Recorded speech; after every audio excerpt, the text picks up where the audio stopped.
Right guys, as promised, a little video on weight fluctuation. Touched on it briefly this morning and things that can affect your weight in the mornings, but it's just to go a little bit deeper and just the things that you need to consider when you're weighing yourself and you're really getting that emotional attachment to that number on the scales, which can sometimes dictate our whole mood for the day. And it's just to really remember, as I posted earlier, this is about fat loss. Overall weight loss is something we really want to try and forget. And I know it's hard because when we start this journey, we set ourselves a target. I really want to lose half a stone, 5 stone, whatever it is. If you're on weight loss, you tend to have a specific number in your head. I remember when I was 21, I weighed this and I was most happiest at this weight. But let's not forget, our bodies do change as we get older. Our muscle tone reduces.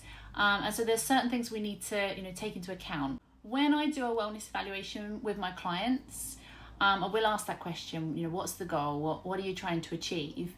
And it's very refreshing when somebody says, actually, I haven't got a weight in mind. I just want to feel healthier. I want my clothes to feel nicer. Because that's what we're all about, okay? Sometimes, as I said in my previous video about calories, our body will need to gain some muscle mass. It will need to gain some water. And then when we do that, when we gain more muscle, the more muscle we have in our body, the faster our metabolism and the more we burn fat. So when we do exercise, we're getting more out of it because we're encouraging that muscle growth. Now, this is not about making you look bulky or, like Arnold Schwarzenegger. It's about giving you better health, protecting your body, and making you feel, wonderful. That's what we're doing here. Now, just imagine you've been really strict all weekend. You haven't had the roast dinner, you haven't had the pudding, and it comes to Monday morning when we usually start and your weight's gone up. And I often get clients saying, I just don't understand it. I've been so strict, what's the point? It's gone up, can't see what I've done wrong. The answer is absolutely nothing. And sadly, when people have been on fad diets before, when they go to these meetings and you celebrate losing a pound or 2 pounds, or if you've gained some, you're put in the naughty corner. It's nothing like that, okay? Now, I want you to do a little experiment for me. What I want you to do is to weigh yourselves. Middle of the day, it doesn't really matter about the actual weight. Then I want you to drink half a litre of water and then a litre of water. If you can, it's a bit of a challenge and it's hard to do. It makes you feel quite sick, but there's a reason for doing it. Did you know that 1 litre of water weighs 1 kilogram? It's 2.2 pounds. So 2 litres of water, if you've had that, imagine you go to the gym, it's really warm at the moment, you're consuming loads of water through your workout. Not only are your muscles swollen, but you've also been able to down 2 litres of water.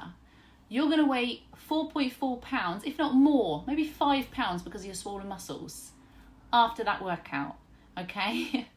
5 pounds. The average person's weight fluctuates between 1 and 5 pounds a day. Now that can either go in your favour or it can go against you. That's just your body doing what it needs to do. I might go out and have a nice 8-ounce steak. And of course, that's going to be in my body the next morning when I weigh myself. I haven't done anything wrong.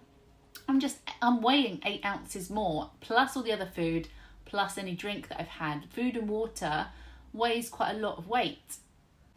And another thing to consider when you do have red meats, and also things with skins on, like potato skins, cucumbers, they can actually stay in your body from 1 to 2 weeks. So it might be that you've not necessarily eaten it the day before, but that week you've had a nice bit of steak, you've had a nice salad, you've had a jacket potato or some sweet potato fries. All of these things are backing up in your body.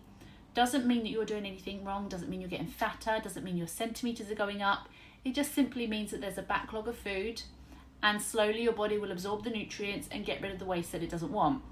And so, of course, if you haven't been to the loo for a few days, that can also make you weigh a lot more. If your body's retaining water, if you are hormonal or due on, your body retains water completely differently.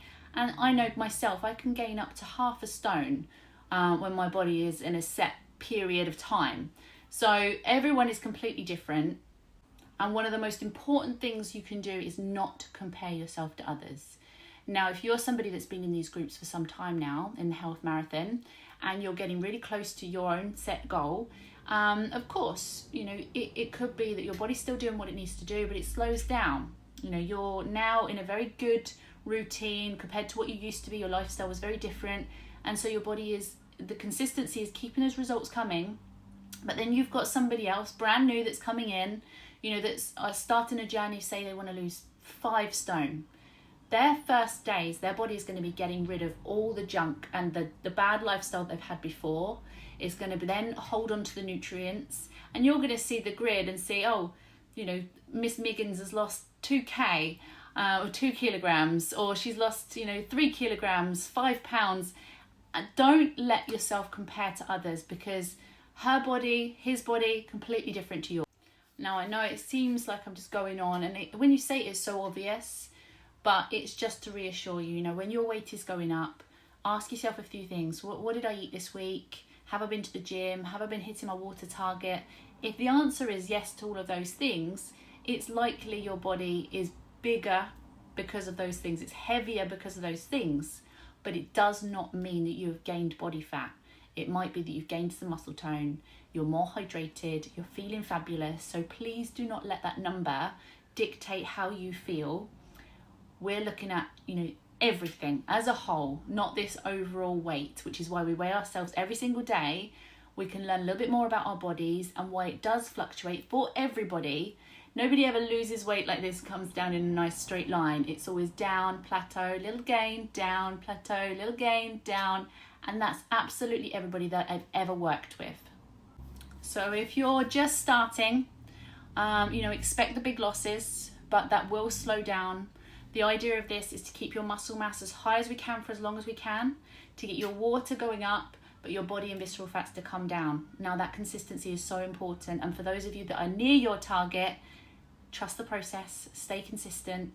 It will keep coming, and your body will just get better. You'll find that you will move the goalposts yourself. You'll start at, I just want to lose half a stone.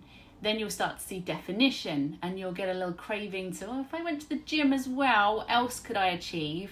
And you find it's yourself, not your coach, yourself, who starts to move the goalposts to what else can I do? What else can I do? And it really is, it's quite addictive, but in a good way, because you're just seeing what you can achieve as a person. And honestly, be proud of yourselves, because the overall weight fluctuation, it happens to us all.